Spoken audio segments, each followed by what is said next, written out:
I'm absolutely certain you'll see the Batman too.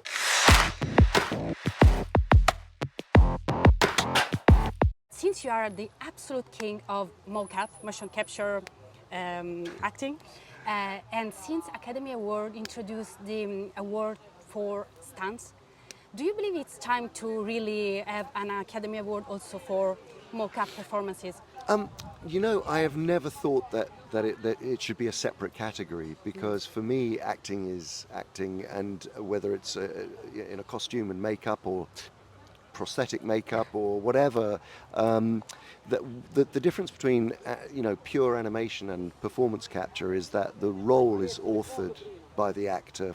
They're on set, they're playing the character, and I have never ever thought of it as any different to conventional screen acting. So I don't actually believe that there should be a separate category. I think the role should speak for itself, and the performance within that role should speak for itself. We wouldn't be having this discussion if it was a part that I had played maybe with a lot of prosthetic makeup, and yet that involves another team of artists which also come together to build part of that, the manifestation of the character, and I think the same with the digital artists who work on performance captured roles. They work, but they're working to the performance that is authored by the actor. So.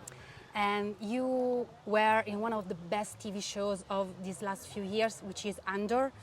I really love Andor, and your part in it is amazing. And in the second season, they say that rebellions are built in hope. Do you agree? And how much do we need hope right now? Well, that's a big question, and I love Tony Gilroy's writing, and I was so proud to be part of the first Andor series. I haven't seen any of the second one yet, but I have just launched Animal Farm, which is George Orwell's, obviously, his fairy tale, last week at Annecy at the Animation Festival, and that also has a rebellion in it. And I think that there are similarities actually between Andor and Animal Farm. But I do think rebellions are built in hope. As we know, history repeats itself. We make the same mistakes time and time again.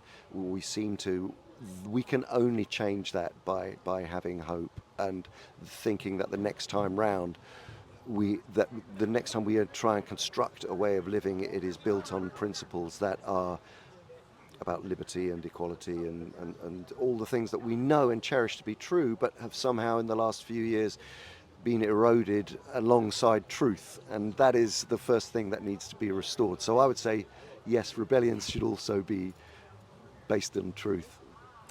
And you are also in the Batman. What's happening?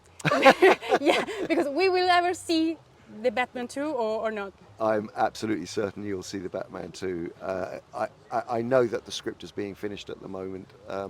Matt Reeves is a formidable and wonderful filmmaker, and he would not want it to go forward until, in his mind, the script is where it needs to be. He's one of the most exacting and dedicated storytellers that I've worked with, and so I can assure you there will be another one.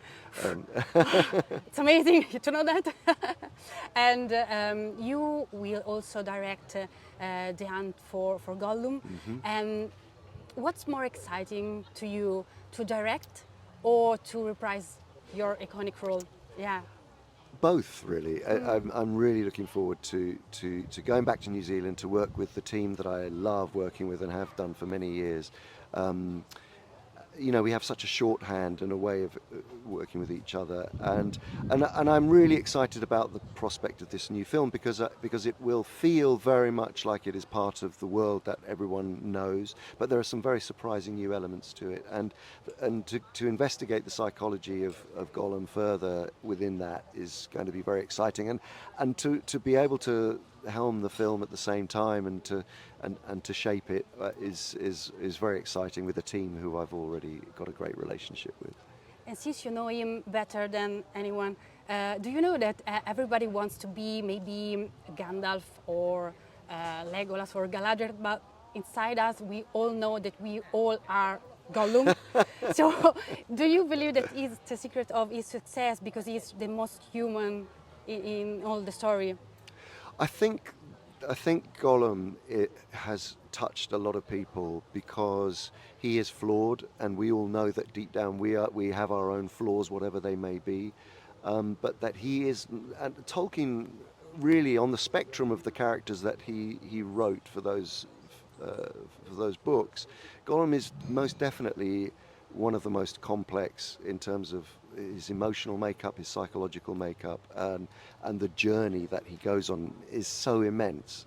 And so I've spent quite a lot of time in conventions actually this year meeting people, and many people who have been through terrible times or suffered or been addicts or who have had psychological problems or are neurodiverse in some way, and they feel very connected to the role and find and it's so extraordinary that you can work in a fantasy realm and connect on such a human level with people with a character, and I think that's what's so surprising, because also there is an innocence to Gollum, to Smeagol, and then there's the sort of the survivor in Gollum, and the combination of those two, I think it lives within a lot of people's hearts and minds.